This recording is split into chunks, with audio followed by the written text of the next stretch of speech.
High বন্ধুরা, আমি আবার এসে গেলাম আজকে। মানে আমলা ক্যান্ডি বানাবো। আমলা ক্যান্ডি বানাবো কী করে সেটা আমি দেখাচ্ছি, ঠিক অনলি আমার মতো। আমি আমার মতন করে বানাবো, হ্যাঁ। আমার রেসিপি আমার মতন করেই হয়।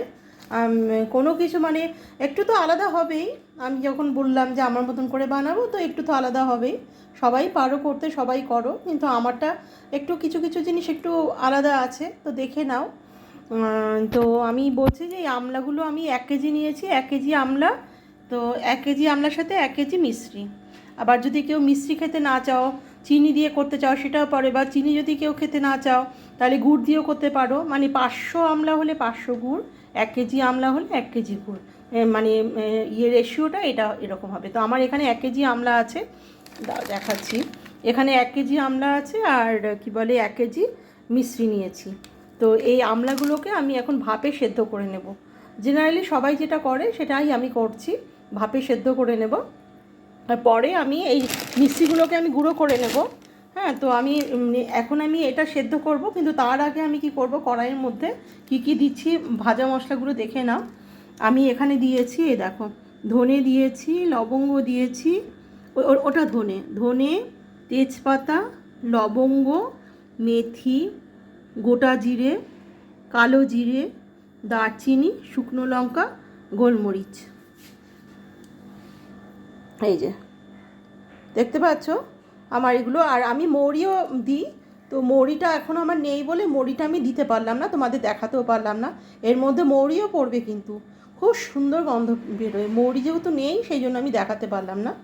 তো তারপরে আমার লাগবে একটু ঘি লাগবে, তোমাদের দেখাচ্ছি। এই যে ঘি লাগবে, যেহেতু আমি মানে ম্যাক্সিমাম ডেজ আমি নিরামিষ খাই, সর্ষের তেল দিয়ে করলে আমি খেতে পারবো না, তাই ঘি বা রিফাইন তেলেই করি আমি। সেই ঘিটা লাগবে, আর এখানে লাগবে বিট নুন। ব্যাস। আমলা ক্যান্ডি আমি কিভাবে করছি সেটা তোমরা দেখতে থাকো। এখন আমি এই জিনিসগুলোকে আমি শুকনো কড়াইয়ে ভেজে ডাস্ট করে নেব। তারপরে আমি এই মিশ্রিটাও ডাস্ট করব, আর তারপরে আমি এটা সেদ্ধ বসাবো। তো এখন আমি ম্যাক্সিমামটাই বলে দিলাম। নেক্সট আমি কিভাবে কি করছি সেটা আমি দেখাবো। তো চলো আমি এখন এই মশলাটা আমি ভেজে নিয়ে আমলাগুলো সেদ্ধ বসিয়ে দেবো। এই দেখো, আমি কড়াইয়ের মধ্যে জল দিয়ে নিয়েছি। আমার এই যে মশলাগুলো আমি ভেজে নিলাম, এই যে কড়াইয়ে জল দিয়ে নিয়েছি। এবার এই যে আমলার বাসনটাকে আমি এই যে বসিয়ে দিলাম। এবার এটাকে আমি ঢেকে দেব। মোটামুটি ওই যখন হবে বুঝবে কি করে, এই যে এই সাইডগুলো কিন্তু ফেটে ফেটে যাবে, হ্যাঁ, তাহলেই বুঝবে যে হয়ে গেছে। আর মোটামুটি 10 থেকে 15 মিনিট, মানে 15-20 মিনিটের মতো লাগে আর কি, ঠিকঠাক মতো সেদ্ধ হতে। হ্যাঁ, তো এই যে আমি ঢেকে দিলাম। ব্যাস, এবার এটা হতে থাক। আর এই যে মশলাগুলো আমি এখন ডাস্ট করব মিক্সিতে, আর মিক্সিটা ডাস্ট করব। এটাই এখন আমার কাজ। নিয়ে নেক্সট প্রসেসিং আমি কি করব ডিটেলস তোমাদের দেখাবো। তো চলো আমি আগে মশলাগুলো পেস্ট করে নিই, তারপর আমি মশলাগুলো পেস্ট করে নামিয়ে তারপর ওই মিশ্রিটা পুরোটাই পেস্ট করব। তো চলো ওটা করে নিই। এই তো আমার সুগার বলছি, আর মিশ্রিটা পেস্ট করে নিলাম। আর এইদিকে আমি এই যে মশলাটাও পেস্ট করে নিয়েছি। হ্যাঁ, আর এখানে আমি এই পেস্টটা থেকে এই যে একটুখানি তুলে রেখেছি। এটা আমি মানে কি করব লাস্টে আমি বলে দেবো। এই যে আমি পেস্টটা করে রেখেছি, এখান থেকে আমি তুলে রেখেছি কিছুটা। এটা আমি কি করব দেখিয়ে দেবো। আর ওইদিকে আমলকিটা কতটা সেদ্ধ হলো চলো দেখে নিই। এই দেখো, আমার আমলকিগুলো খুব সুন্দরভাবে সেদ্ধ হয়ে গেছে। এই দেখো, ফেটে ফেটে গেছে, দেখতে পাচ্ছ, সাইড দিয়ে খুলে খুলে যাচ্ছে। খুব ভালো সেদ্ধ হয়ে গেছে। এবার আমি গ্যাসটাকে অফ করে দিচ্ছি। অফ করে দিয়ে ঠান্ডা করে আমি দেখাচ্ছি কি করছি। কি সুন্দর, ভীষণ সফট হয়ে গেছে সেদ্ধ হয়ে। দেখাচ্ছি, দাঁড়াও, ভাবটা উড়ে যাক। এই যে দেখো, সাইড দিয়ে পুরো ফেটে ফেটে গেছে, খুলে গেছে। খুব সুন্দর সেদ্ধ হয়েছে। এইগুলোকে এবার আমি ঠান্ডা করব ফ্যানের হাওয়াতে। ঠান্ডা করার পর আমি এটা হাত দিয়ে ছাড়িয়ে নেব, বিচিগুলো ফেলে দেবো। নিয়ে আমি কি করব দেখাবো, চলো। তো এই দেখো, আমি কিন্তু বিচিগুলো ছাড়িয়ে নিয়েছি আমলকি থেকে। হ্যাঁ, এবার এগুলো আমি মিক্সির মধ্যে পেস্ট করব, কিন্তু জল দেবো না, এমনি শুকনো এইভাবেই পেস্ট করব, কোনো জল টল দেওয়া যাবে না। পেস্ট করে আমি দেখাচ্ছি কি করব নেক্সট। এই দেখো, আমি কিন্তু আমলাগুলো দিয়ে দিলাম মিক্সির বোলের মধ্যে, কিন্তু এর মধ্যে কিন্তু এতটুকুও জল পড়বে না কিন্তু। এই শুকনো অবস্থাতেই পেশেন্স রেখে মানে করতে হবে জিনিসটাকে, হ্যাঁ, ওপর নিচ করে করতে হবে, আস্তে আস্তে করে পুরো ড্রাই করতে হবে। এই দেখো, আর আমি আরেকটা টিপস বলে দিচ্ছি, সবাই বলে না কিন্তু এটা সবসময় কিন্তু আমলকি বলো যে কোনো টক জিনিস কিন্তু লোহার কড়াই করবে না, কারণ ওটা থেকে আয়রন ওঠে তো কালো কালো হয়ে যাবে। সবসময় ননস্টিকে করতে হয়, এটা কিন্তু কেউ বলে না, এটা কিন্তু একটা আমার টিপস নতুন, ঠিক আছে? আর যারা জানো তো তারা জানো, আর যারা জানো না তাদের উদ্দেশ্যে বলে দিলাম যে সবসময় কিন্তু আমলকি বা কোনো টক আম বা কোনো কিছু মানে যদি ওই চাটনি বা আচার বা ওই আমলা করতে ক্যান্ডি বানাতে চাও, লোহার কড়াই কিন্তু কখনো করবে না, সব সময় এরকম ননস্টিক কড়াই করতে হয়। তো আমি ননস্টিক কড়াইটা আমি ধুয়ে নিয়ে বসিয়ে দিলাম। আর এই যে এখন কিন্তু আমি কোনো কিছু দেবো না, শুধু আমলকিটাই দেবো। এই যে আমলকি পুরো স্মুথ মানে পেস্ট করে নিলাম, এবার শুধু আমলকিটা এখন নাড়বো চাড়বো। এইটার আমলকি ময়েশ্চারটা যখন একদম আটা আটা হয়ে যাবে তখন গিয়ে আমি কিন্তু চিনিটা দেবো আর মশলাটা দেবো, ঠিক আছে? আর যেহেতু আমার মৌরি ছিল না, এখানে কিন্তু আমি একটু এলাচের গুঁড়ো দেবো আর ঘি তো দেবো আর বিট নুন দেবো।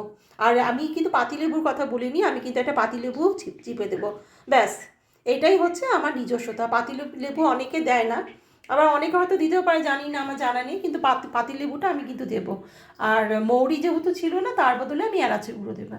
আর ঘিটা দেবো, অনেকে সর্ষের তেলে করে, সর্ষের তেলে স্বাদ হয়, আর ঘিতেও কোনো অসুবিধার কিছু নেই, বোঝা যাবে না। ঘি মাখন রিফাইন তেল সব কিছুতেই করা যায়, সর্ষের তেলে একটু বেশি স্বাদ হয়। কিন্তু আমি যেহেতু মাস্টার অয়েল দেবো না, মাস্টার অয়েল এই কারণে দেবো না যেহেতু আমি শনিবার খাই না, তারপর একাদশী খাই না, এগুলোতে আমি খাই না তো মাস্টার অয়েল, সেই জন্য আমি ঘি দিয়ে করব। তো তাই জন্য চলো আমি এখন আমলকিটা শুধু কড়াই নাড়ছি, পরে কিন্তু আমি ঘি ঠি সব কিছু দেবো পরে লাস্টে, মানে মাঝামাঝি, মানে আমার চিনিটা দেওয়ার পর যখন একটু আটা আটা হয়ে যাবে তখন কিন্তু নামাবার আগে ওই মশলাটা দেবো, ঘিটা দেবো, বিট নুন দেবো আর পাতিলেবুটা দেবো। তো ঠিক আছে, আমি এখন এটা দিয়ে আমি দেখাচ্ছি। এই মশলার মধ্যে কিন্তু এই কালো সর্ষে আর মৌরিটা কিন্তু মেন। তো আমার কাছে কালো সর্ষেও ছিল না আর মৌরি ছিল না বলে দিইনি। তো তোমরা কিন্তু অবশ্যই মৌরি আর কালো সর্ষেটা অ্যাড করে নিও, এটা কিন্তু মেইন কিন্তু এই মশলার মধ্যে, কিন্তু এই দুটোই আমার ছিল না, তো আমার কাছে যা ছিল আমি সেটা দিয়েই করছি। তো এবার আমি এটা ও আচ্ছা, এই যে আমার হাজবেন্ড আমার ঘর থেকে বের করে দিল সর্ষে আর কি। তো ঠিক আছে, আজকে যখন হয়ে গেছে ভালো, তো নেক্সট টাইম করবো। তো ও আমাকে বকছে। এই যে মনে করো এটা আমি ময়েশ্চারটা শুকিয়ে নিচ্ছি, হ্যাঁ, আর এখন আমি এখানে বিট নুনটা দেবো। বিট নুন দিলে কী হবে বলো তো, তাড়াতাড়ি ময়েশ্চার যেটা আছে এটার মধ্যে এটা রিলিজড হয়ে যাবে, ঠিক আছে? তো আমি এখন 1 চামচের মতো বিট নুন দিয়ে এটা আমি গাঢ় করব। তো আমি দেখাচ্ছি। ভীষণ ভালো লাগে আমলকি ক্যান্ডি, ভীষণ। আর বেল এলে পরে আমি বেল ক্যান্ডিও বানিয়ে দেখাবো তোমাদের, দেখো এই যে এতটা, কারণ টকের মধ্যে কিন্তু আর যতটা শুকনো লঙ্কা দিলাম তোমরা হয়তো ভাববে যে বাবা এত শুকনো লঙ্কা, কিন্তু এটাও কিন্তু আমার টিপস, এটা কিন্তু অনেকেই জানো না বা হয়তো অনেকে জানলেও বলে না। সব সময় টকের মধ্যে তোমরা যত তোমরা ঝাল দিয়ে খাও না কেন, ওই ঝালটা কিন্তু নষ্ট করে দেয়, টকের খারে ঝালটা নষ্ট করে দেয়, ঝাল লাগবে না, তাই জন্য ওইটুকু লাগবে, নাহলে সেন্টেড হবে না। আর এই যে এতটা আমি দিলাম বিট নুন, একটু সুন্দর লাগবে, কারণ টকে কিন্তু নুনটাও খেয়ে নেয় দেখতে মনে। আর এমনি জেনারেল যে আমরা সাদা নুন খাই ওই নুনের থেকে বিট নুন কিন্তু অতটা করা হয় না, মানে তুমি একটু বিট নুনটা বেশি শুধুই খাওয়া যায় দেখবে চুষে চুষে। আর বিট নুনটা ভালো খাওয়া, ব্লাড পরিষ্কার করে, জানো না অনেক, যারা জানো না তারা জেনে নাও, এটাও আমার টিপস আজকে। বিট নুনে কিন্তু ব্লাড পরিষ্কার করে। আর এমটি স্টমাকে যদি তোমরা গুড় খাও না খালি পেটে একটুখানি, ওই গুড়টা ভীষণ ওয়েট লসও করে আর করে ব্লাডটা পিউরিফাই করে, এটাও কিন্তু অনেকে বলে না। এই গুড় খাওয়া ভীষণ ভালো, এমটি স্টমাকে গুড় যারা খাও না খুব ভালো, ব্লাডটা পিউরিফাই করে দেয়, পরিষ্কার করে দেয়, আর ওয়েট লস করতে সাহায্য করে। আর এই যে বিট নুনটা আমি দিয়ে দিলাম, ব্যাস। আমি 2 চামচের মতো বিট নুন দিলাম, কারণ 1 কেজি আমলকির মধ্যে 2 চামচ বিট নুন দেওয়া যেতেই পারে, আমি তো এমনি নুন দিচ্ছি না। আর লাগলে আমি দেবো আর না লাগলে দেবো না, কারণ ওই সমপরিমাণে চিনিটা দেবো, তো তাই ওই নুনটা আবার ঢাকা পড়ে যাবে। আর নুনটা দিলাম এই কারণে এখন যে ময়েশ্চারটা তাড়াতাড়ি রিলিজড হয়ে যাবে, ঠিক আছে? এটাও কিন্তু জানো, অনেকে জানো না, নুন যে কোনো রান্নাতে দিলে কিন্তু তাড়াতাড়ি দেখবে জল ছেড়ে যায় না, তো এইটা একটা প্রসেস, তাড়াতাড়ি দিতে হয় নুনটা আগে আগে। আর সেদ্ধ হওয়ার ক্ষেত্রেও, মাংস সেদ্ধ হওয়ার ক্ষেত্রেও দেখবে নুন মাখিয়ে রাখি আমরা, নুনটা অনেক কাজে লাগে। হুম। আবার অনেক ক্ষেত্রে কী হয় বলো তো, ডাল ঠাল যখন করবে তোমরা, ডাল রান্না বা ফ্রাইড রাইস করতে গেলে তখন নুন আগে দিতে হয় যাতে না গলে। কিন্তু ডালটা যখন রান্না করবে বাড়িতে, নুন কিন্তু কখনো আগে দেবে না, অনেক দেরি লেগে যাবে সেদ্ধ হতে। এটাও কিন্তু একটা টিপস, অনেকে জানো না। ডাল যখন পুরো গলে যাবে, ওই ফোড়ন দেওয়ার আগে নুনটা দিয়ে তারপর ফোড়ন দেবে। কখনো ডাল কিন্তু নুন দিয়ে মানে সেদ্ধ করতে নেই, তাহলে কিন্তু দেরি হয়ে যায়। তো অনেক কিছুই বলে দিলাম, এটা আমি এখন নেড়ে আমি চিনি দেওয়ার আগে আর মশলাটা দেওয়ার আগে আবার দেখাচ্ছি। আর ওই যে আমি বললাম না যে আমার মিক্সিটা ভীষণ ভালো কাজ করে বলে আমার জল ছাড়া হয়ে গেল পেশা। কিন্তু যাদের মিক্সি, এক একজনের মিক্সি এক এক রকম, তো এবার ধরো একটু জল, যারা দেখছো যে মানে পেশা হচ্ছে না, সামান্য পরিমাণে, যাতে মিক্সির ওই কাঁটাটা ঘোরে, সামান্য পরিমাণে দিতেই পারো, অসুবিধার কিছু নেই। কিন্তু না দিলে স্বাদ হয় বেশি। কারণ এটা যখন এই জাল পড়বে, জাল হচ্ছে এখন তো আস্তে আস্তে গিলা হয়ে যাচ্ছে, মানে ঢিলা ঢিলা হয়ে যাচ্ছে, ময়েশ্চারটা যখন রিডিউস হচ্ছে, এমনি দেখো এরকম পাতলা পাতলা হয়ে যাচ্ছে। তো তাই জন্য জলটা একটু বুঝে দিয়ে পেস্ট করতে হয়, ওই জন্য আমি বারণ করলাম।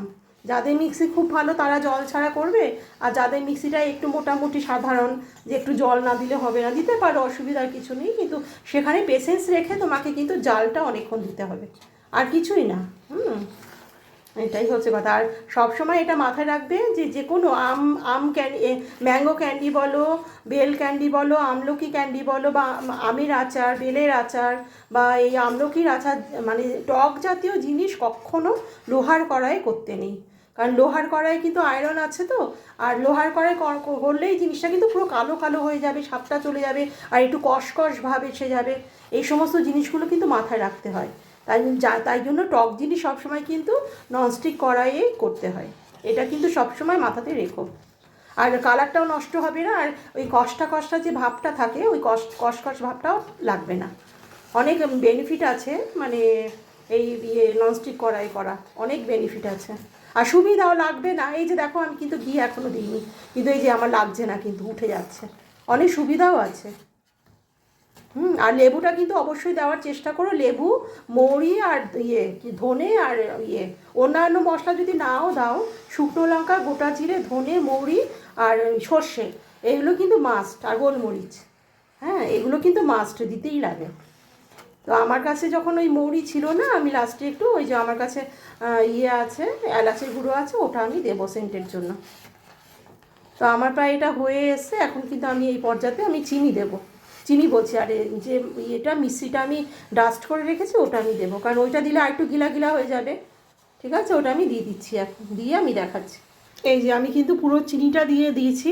এবার আমি কিন্তু তোমাদের দেখিয়েছিলাম না যে আমি লাস্টে আমি অন্য একটা বাটিতে একটু মানে চিনি বলছি, মানে এই মানে আরে কী বলে এটা, মিশ্রি, এই মিশ্রি গুঁড়োটা, চিনি ধরো, ঠিক আছে, মিশ্রি গুঁড়োটা আমি অন্য একটা বাটিতে যে আমি তুলে রেখেছি, ওইটা কিন্তু আমার লাস্টে কী কাজে লাগবে দেখাবো, ওটা কিন্তু একটু তুলে রাখবে। ক্যান্ডিটা যা কী কাজে মানে লাগবে, ওই মিশ্রি মানে গুঁড়োটা, ওটা একটু তুলে রাখবে তোমরা সবাই মনে করে, ওটা দেখাবো, ওটা একটা কাজে লাগবে লাস্টে। এটাও কিন্তু একটা টিপস, এটা কিন্তু অনেকে করে না, দেখবে না, অনেকেই করে না, ম্যাক্সিমাম করে না।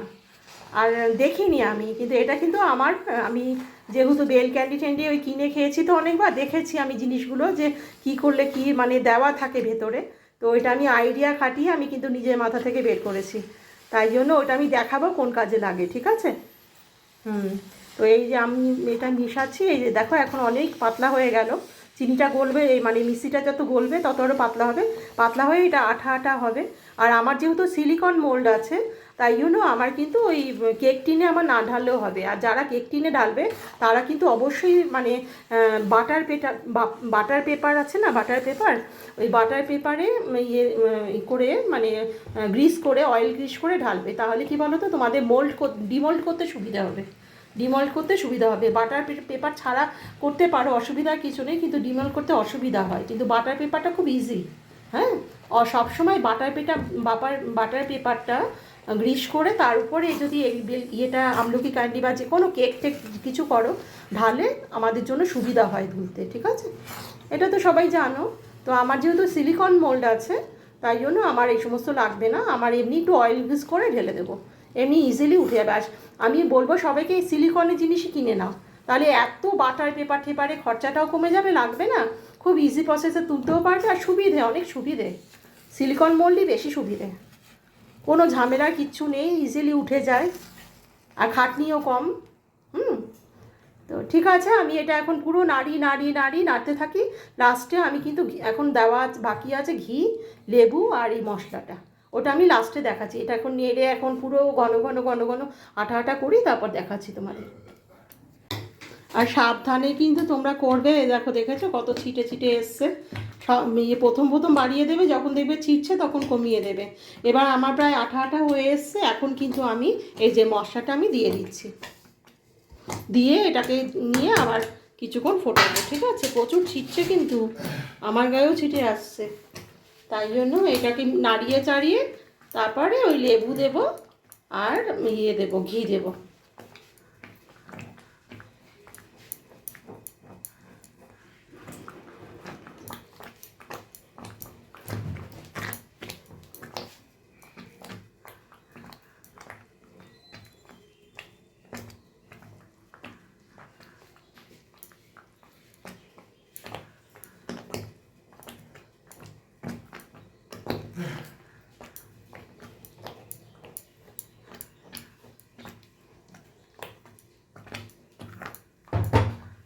কেউ চাইলে কিন্তু একটু লঙ্কাও দিতে পারো, মানে শুকনো লঙ্কা বলছি না কিন্তু, কাঁচা লঙ্কা, তাহলে একটু ঝাল ঝাল হয়। হ্যাঁ, চাইলে লঙ্কাও দেওয়া যেতে পারে, কিন্তু আমি দেবো না। একটু আমার শাশুড়িকে একটু পাঠাবো, উনি যদি একটু খেতে পারে। তো এই যে হোক, এবার আমি এখন নামাবার আগে ওই লেবু আর দিয়ে ঘি দিয়ে নাড়িয়ে নামিয়ে দেবো।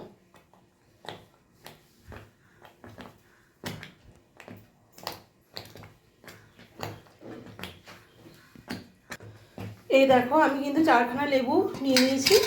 এই যে 4খানা লেবু কিন্তু আমি এখন চিপে দিচ্ছি।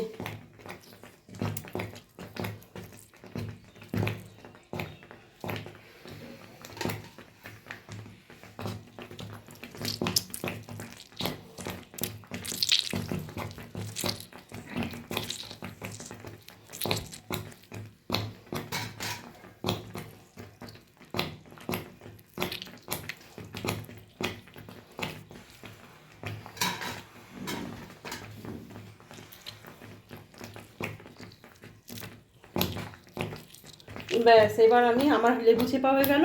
এবার আমি 1 চামচের মতো ঘি দেব, যাতে অনেক দিন থাকে জিনিসটা। ঘি তেল এগুলো দেওয়ার কারণেও শাইনিংটাও হয়, আর জিনিসটা কিন্তু নষ্ট হবে না, এর জন্যই দেওয়া হয়। আর একটু সেন্টেডও হলো, এই যে এইটুকুই দেবো, আর দেবো না। ঠিক আছে, আচ্ছা, একটু ভিনিগারও দিতে বলছে আমার হাজব্যান্ড, তো ভিনিগারও দিয়ে দিই। ঠিক আছে, একটু ভিনিগারও দিয়ে দিই।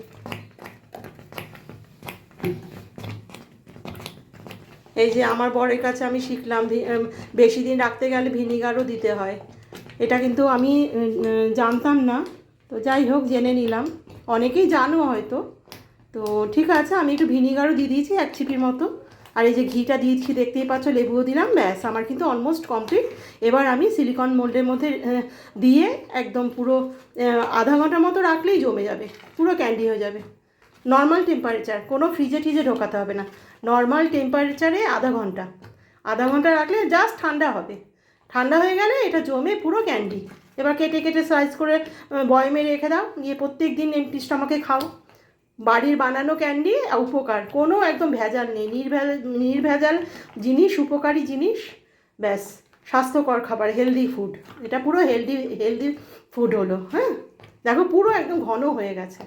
এটা একদম আধা ঘন্টা রাখলে পুরো জমে যাবে ঠান্ডা হয়ে গিয়ে, তারপর কেটে কেটে স্লাইস করে নেব। আমার কমপ্লিট। তো আমি সিলিকন মোল্ডে ঢেলে নিয়ে আমি আধা ঘন্টা পর আমি কেটে দেখাবো তোমাদের। তো থ্যাংক ইউ বন্ধুরা, ধৈর্য নিয়ে দেখার জন্য থ্যাংক ইউ। তোমাদের একটা গোপন টিপস আমি বলে দিচ্ছি, এটা কিন্তু আমি আগে বললাম না। এই নামাবার আগে এই যে কর্নফ্লাওয়ার আর একটু হিং, এই যে একটু হিং দিলাম, আর এই যে কর্নফ্লাওয়ার দিলাম, কর্নফ্লাওয়ার। এটা গুলিয়ে এবার এই ক্যান্ডির মধ্যে দিয়ে দেবো, তবে গিয়েই তো তোমার ক্যান্ডিটা জেলি জেলি জেলি জেলি মতন হবে, মানে ইয়ে হবে ওটা, মানে ধরবে জিনিসটা, আঠালো আর হবে। কর্নফ্লাওয়ারটা দিতে হবে, এটা কিন্তু কেউ দেখায় না, বলে না, ঠিক আছে? এই বেল ক্যান্ডি করতে গেলে কর্নফ্লাওয়ারটা কিন্তু মাস্ট, আর হিংটা। এটা গুলিয়ে বা জলের মধ্যে দিয়ে আমি ওটার মধ্যে দিয়ে দিচ্ছি। এই দেখো, এই যে গুলিয়ে নিলাম কিন্তু কর্নফ্লাওয়ার আর হিং দিয়ে দিলাম, ব্যাস।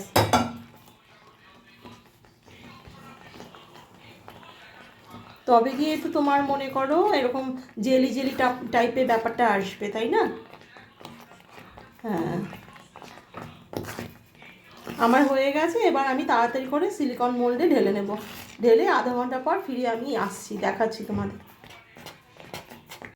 এই দেখো, আমার আমলা ক্যান্ডি পুরো কমপ্লিট হয়ে গেল। এবার এগুলোকে আমি এই যে চিনির যে গুঁড়োটা রেখেছি, এটা এবার একটু ওপরে সুন্দর করে ছড়িয়ে দেবো।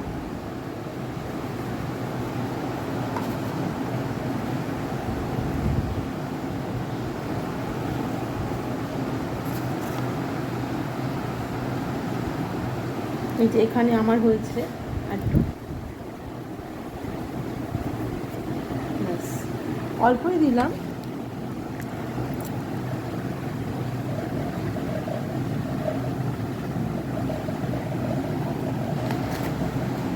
এই দেখো, খুব সুন্দর খেতে লাগে, তোমরা বানিয়ে করে খেও, আমার টিপসগুলো মেনে। আশা করি ভালো লাগবে। থ্যাংক ইউ বন্ধুরা দেখার জন্য।